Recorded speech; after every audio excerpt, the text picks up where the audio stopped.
Good evening मेरे बच्चों। जैसा कि हम लोगों ने तय किया था कि अब लगातार हम एक दूसरे के संपर्क में रहेंगे और जो भी डाउट्स होंगे उनको हम आपस में मिल बैठकर क्लियर करते रहेंगे। और इसी क्रम में मैं आप लोगों के लिए लेके आया हूँ अगली सीरीज़। अगला टॉपिक है, पुराने टॉपिक्स लगातार चल रहे हैं, इसमें एक नया क्रम जुड़ रहा है, रासायनिक बलगतिकी यानी केमिकल काइनेटिक्स। केमिकल काइनेटिक्स के बारे में आज हम चर्चा करने जा रहे हैं।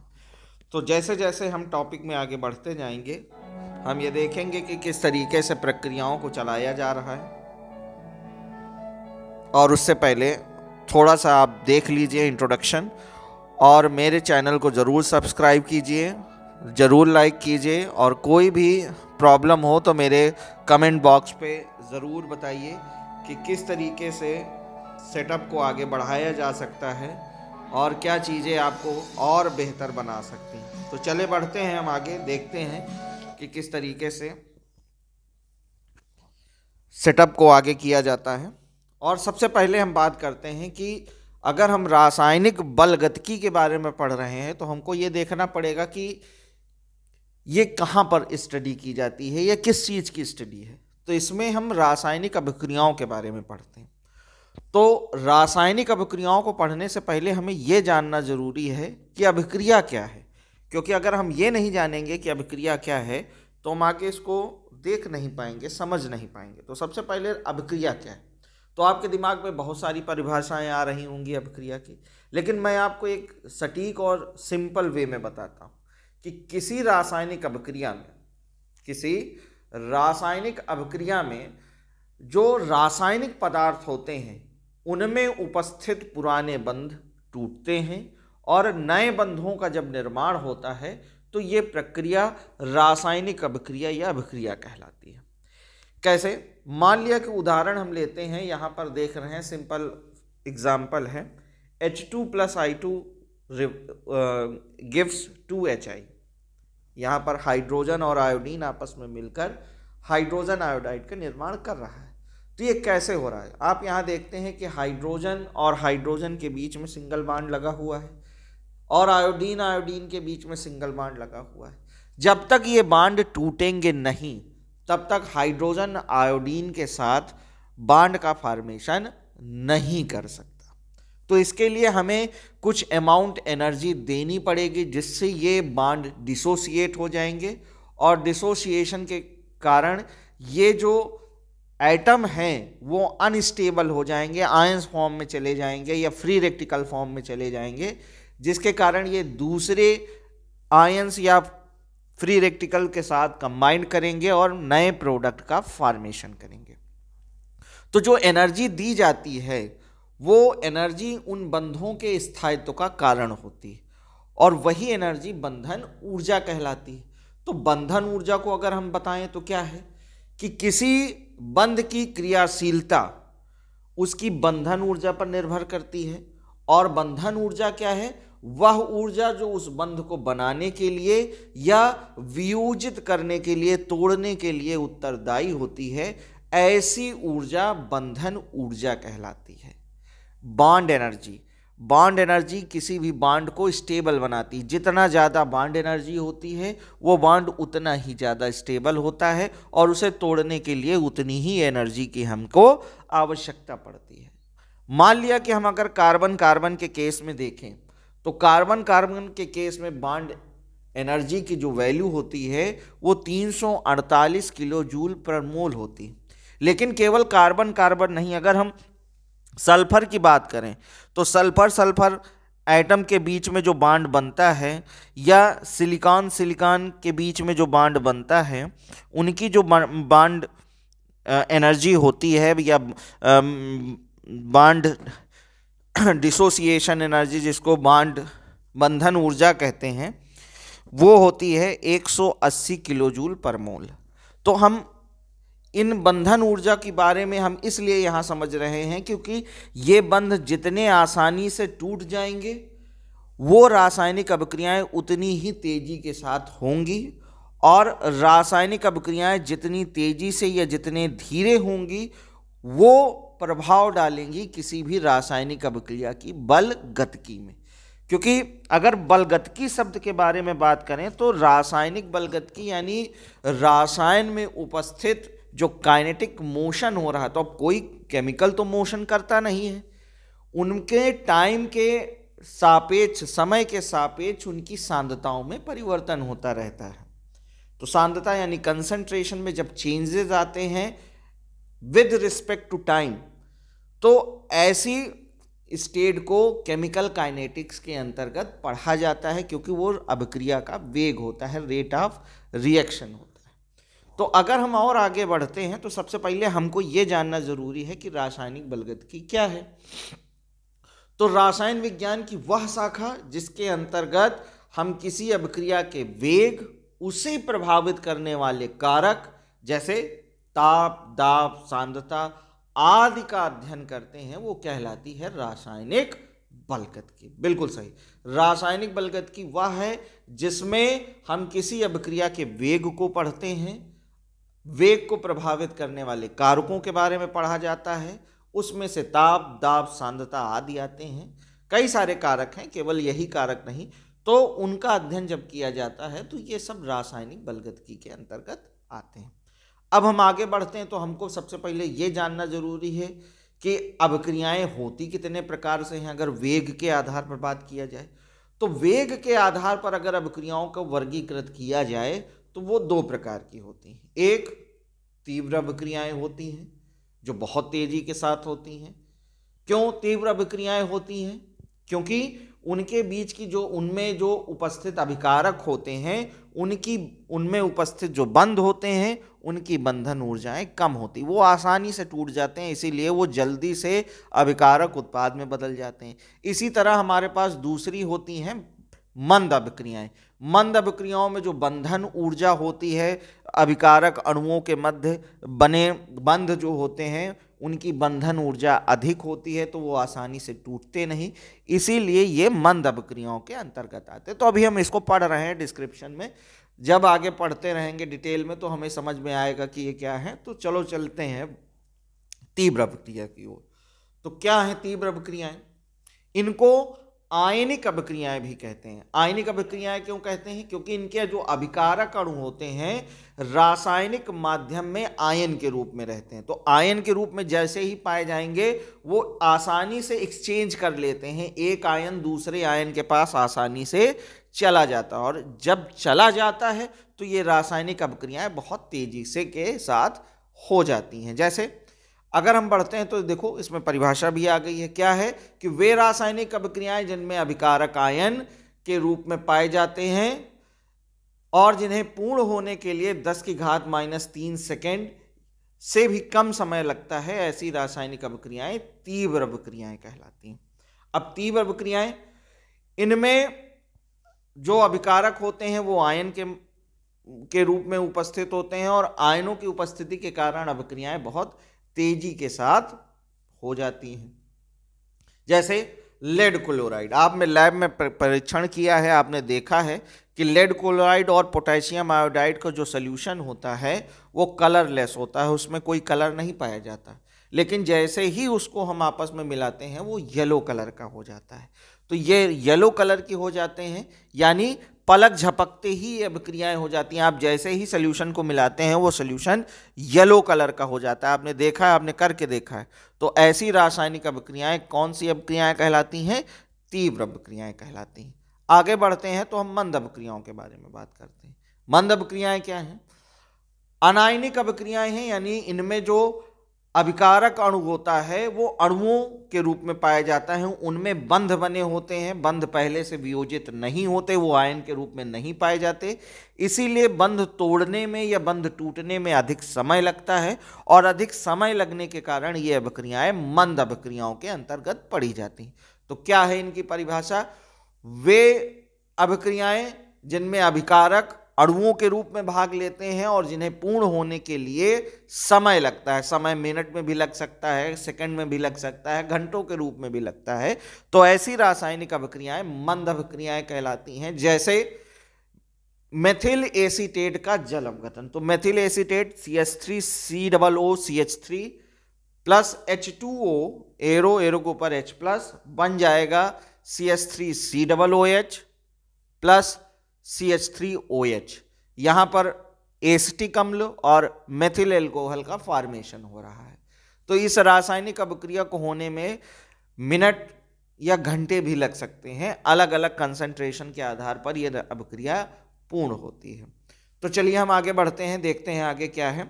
अभिक्रिया का वेग, क्योंकि मैंने बताया था कि रासायनिक बलगतिकी में अभिक्रिया का वेग पढ़ा जाता है, और वेग निकालने के लिए हमें समय और अभिकारकों की या उत्पादों की सांद्रता का आपस में सापेक्ष लिया जाता है। उसके आधार पर जब हम इसका अध्ययन करते हैं तो ये पाते हैं कि निश्चित समय अंतराल पर अभिकारक अथवा उत्पादों की सांद्रता की परिवर्तन की दर निश्चित समय पर या निश्चित समय अंतराल पर अभिकारक और उत्पादों की सांद्रता में जो परिवर्तन की दर होती है वही उस अभिक्रिया का वेग कहलाती। और इस अभिक्रिया के वेग का मात्रक होता है mole litre inverse second inverse. ये कई बार पेपर में पूछा गया है, इसलिए मैंने इसको पहले से लाल करके आपको बताया है कि ये इंपॉर्टेंट है, इसको याद रखिए। कई जगह पर ये क्वेश्चन पुटअप किया जाता है, कई अलग अलग ऑब्जेक्टिव क्वेश्चंस में आता है कि mole litre inverse second inverse किसका मात्रक है, तो अभिक्रिया के वेग का मात्रक है, या अभिक्रिया के वेग का क्या मात्रक है, तो ये आपके सामने लिखा हुआ है। अगर इसके रिप्रेजेंटेशन की बात की जाए तो इसे प्रदर्शित किया जाता है dx/dt से, जहां dx ये रिप्रेजेंट करता है कि अभिकारकों या उत्पादों की सांद्रता में परिवर्तन हो रहा है, और dt समय अंतराल को या समय परिवर्तन को प्रदर्शित करता है। आगे बढ़ते हैं तो हम देखते हैं कि हमारे पास जो अभिक्रिया का वेग होता है वो अभिकारकों या उत्पादों की सांद्रता का समानुपाती होता है। तो इसलिए हम देखते हैं कि dx/dt डायरेक्टली प्रोपोर्शनल है c के। c यहाँ कंसंट्रेशन है, अभिकारक का भी हो सकता है और उत्पाद का भी हो सकता है। अगर प्रोपोर्शनलिटी का चिन्ह हटाते हैं तो यहाँ एक कांस्टेंट आ जाता है k। आगे बढ़ते हैं तो देखते हैं कि अगर कंसंट्रेशन 1 हो जाए, यानी सांद्रता अभिकारकों की 1 मोल प्रति लीटर हो जाए या उत्पादों की सांद्रता 1 मोल प्रति लीटर हो जाए, तब ऐसी अवस्था में dx/dt is equal to k आ जाता है। और dx/dt is equal to k आने का मतलब है कि यहाँ k वेग नियतांक है। ये याद रखने वाली बात है, ये वेग नियतांक है, इसे साम्य नियतांक नहीं कह सकते, ये वेग नियतांक है। आगे बढ़ते हैं तो देखते हैं कि हमारे पास वेग को प्रभावित करने वाले कारकों के बारे में हम चर्चा करेंगे, क्योंकि कारक बहुत जरूरी हैं। अभिक्रिया का वेग हमने पढ़ लिया है कि निश्चित समय अंतराल पर किसी अभिकारक या उत्पादों की सांद्रता में हुए परिवर्तन की दर उस अभिक्रिया का वेग कहलाती है, जिसे dx/dt द्वारा प्रदर्शित किया जाता है, और इसका मात्रक mole litre inverse second inverse minute inverse या घंटा इनवर्स यानी समय इनवर्स होता है। तो उसे प्रभावित कौन कौन से कारक करते हैं उनके बारे में अब हम चर्चा करने जा रहे हैं। जैसे ताप, पहला है ताप। ताप बढ़ाने पर किसी भी अभिक्रिया का वेग बढ़ जाता है। क्यों बढ़ता है? क्योंकि प्रभावी टक्कर यानी जो बंध तोड़ने के लिए हमको ऊर्जा की आवश्यकता होती है, बंधन ऊर्जा की जो आवश्यकता होती है वो ताप बढ़ाने पर बढ़ती जाती है। हम ताप बढ़ाते हैं तो वो ऊर्जा हमको मिलती रखती है, हमको मिलने लगती है, जिससे हम आसानी से उस बंधन ऊर्जा के बराबर ऊर्जा को प्राप्त कर लेते हैं और बंधों को तोड़ देते हैं। यानी प्रभावी टक्कर का मतलब है कि अभिकारक आपस में टकराते हैं और टकराने के पश्चात उत्पाद में बदल जाते हैं। ऐसी टक्करों को प्रभावी टक्कर कहते हैं। हर टक्कर प्रभावी नहीं होती, कुछ टक्करें होती हैं जिनमें अभिकारक अणु आपस में टकराकर उत्पाद में बदलते हैं। इन टक्करों को ही प्रभावी टक्कर कहा जाता है। तो ताप बढ़ाने पर प्रभावी टक्करों की संख्या बढ़ जाती है, यानी हमें बंधन ऊर्जा लायक ऊर्जा बाहर से प्राप्त होने लगती है ताप बढ़ाने पर, जिसके कारण बंध टूटने लगते हैं और नए बंधों का निर्माण होने लगता है। इसी तरह अगर सांद्रता की बात करें तो अभिकारकों की सांद्रता बढ़ने पर अभिक्रिया का वेग बढ़ जाता है। क्यों बढ़ जाता है? क्योंकि सांद्रण बढ़ने से, अभिकारकों की संख्या बढ़ने से प्रभावी टक्करों की संख्या बढ़ जाती है। इसी तरीके से अगर हम दाब की बात करें तो दाब बढ़ने पर अभिकारक कण अधिक निकट आ जाते हैं, और जब अभिकारक कण अधिक निकट आ जाते हैं तो अभिक्रिया की दर में वृद्धि हो जाती है, अभिक्रिया की दर बढ़ जाती है। आगे बढ़ते हैं तो देखते हैं कि उत्प्रेरकों की उपस्थिति इस पर भी प्रभावी होती है। अगर यहां पर हम धनात्मक उत्प्रेरक लेते हैं तो धनात्मक उत्प्रेरकों की उपस्थिति से अभिक्रिया का वेग बढ़ता है, जबकि ऋणात्मक उत्प्रेरकों की उपस्थिति से अभिक्रिया का वेग घटने लगता है, उसका वेग घट जाता है। हम अभी तक लगातार पढ़ते चले जा रहे हैं कि अभिक्रिया वेग के आधार पर कितने प्रकार की होती हैं, मंद अभिक्रियाएं होती हैं, तीव्र अभिक्रियाएं होती हैं, अभिक्रिया का वेग क्या है, समय और सांद्रता के सापेक्ष जब हम देखते हैं तो सांद्रता परिवर्तन की दर समय के सापेक्ष अभिक्रिया का वेग कहलाती है। और हम आगे बढ़ते हैं तो देखते हैं कि उसको प्रभावित करने वाले कारक। तो चलिए कुछ अभ्यास भी किया जाए, क्योंकि ऐसे तो काम चलेगा नहीं। तो अभ्यास प्रश्न की बात करते हैं। तो हमारे सामने एक क्वेश्चन आया है कि अभिक्रिया के वेग का मात्रक क्या है। तो मैंने अभी कुछ देर पहले आपको बताया था कि अभिक्रिया के वेग का मात्रक क्या है। कोई बता सकता है मुझे? बिल्कुल सही, mole litre inverse second inverse या समय इनवर्स। अभिक्रिया के वेग का मात्रक mole litre inverse second inverse होता है। अगर मिनट है तो मिनट इनवर्स, अगर घंटा है तो घंटा इनवर्स हो जाएगा, आवर्स इनवर्स हो जाएगा। दूसरा क्वेश्चन है कि सांद्रता बढ़ाने पर अभिक्रिया के वेग में क्या प्रभाव आएगा।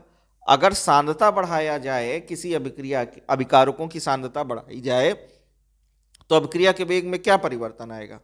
निश्चित रूप से अभिक्रिया का वेग बढ़ जाएगा। क्यों बढ़ जाएगा अभिक्रिया का वेग? क्योंकि सांद्रण बढ़ जाएगा, अभिकारकों का सांद्रण बढ़ जाएगा, जिसके कारण प्रभावी टक्करों की संख्या बढ़ जाएगी। आगे बढ़ते हैं, देखते हैं कि तीव्र अभिक्रिया क्या है। कोई बता सकता है? वे रासायनिक अभिक्रियाएं अगर देखी जाएं, वे रासायनिक अभिक्रियाएं जो 10 की घात -3 सेकंड में पूर्ण हो जाती हैं, ऐसी अभिक्रियाएं क्या कहलाती हैं? तीव्र अभिक्रियाएं कहलाती हैं। इनको आयनिक अभिक्रियाएं भी कहते हैं। तो एक क्वेश्चन है जिसको आप खुद लिखेंगे और मेरे कमेंट बॉक्स पर जरूर बताएंगे कि क्या कारण है। तो क्या कारण है कि आयनिक अभिक्रियाएं तीव्र गति से होती हैं? हमें बताइए कि क्यों अब आयनिक अभिक्रियाएं तीव्र गति से होती हैं। ठीक है, आगे बढ़ते हैं तो देखते हैं, नेक्स्ट टॉपिक है हमारे पास तात्क्षणिक वेग और तापीय गुणांक। तात्क्षणिक वेग क्या है?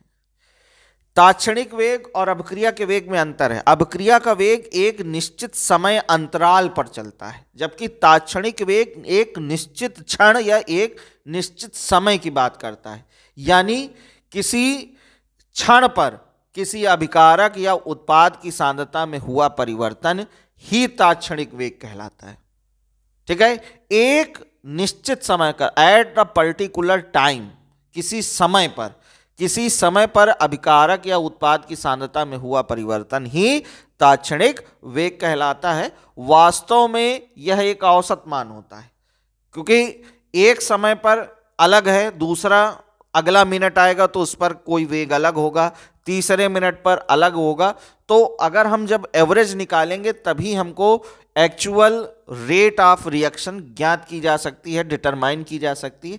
इसीलिए ये औसत मान होता है, एग्जैक्ट मान किसी रिएक्शन का नहीं होता।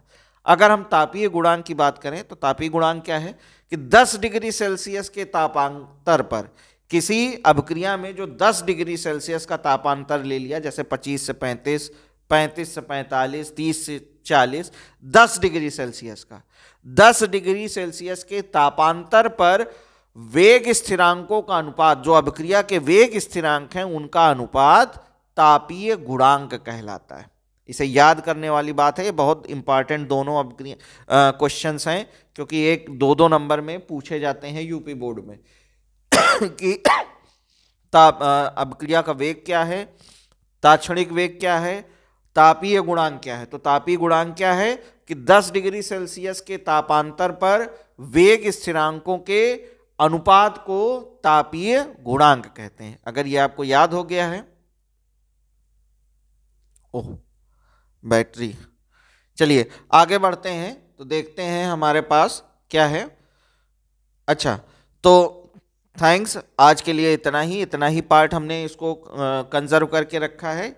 आई होप आप लोगों को अच्छे से समझ में आया होगा। अगर किसी प्रकार की कोई प्रॉब्लम है तो आप ज़रूर मुझे बताइए, और नेक्स्ट इसका जो पार्ट है बहुत जल्दी आपके सामने आ जाएगा।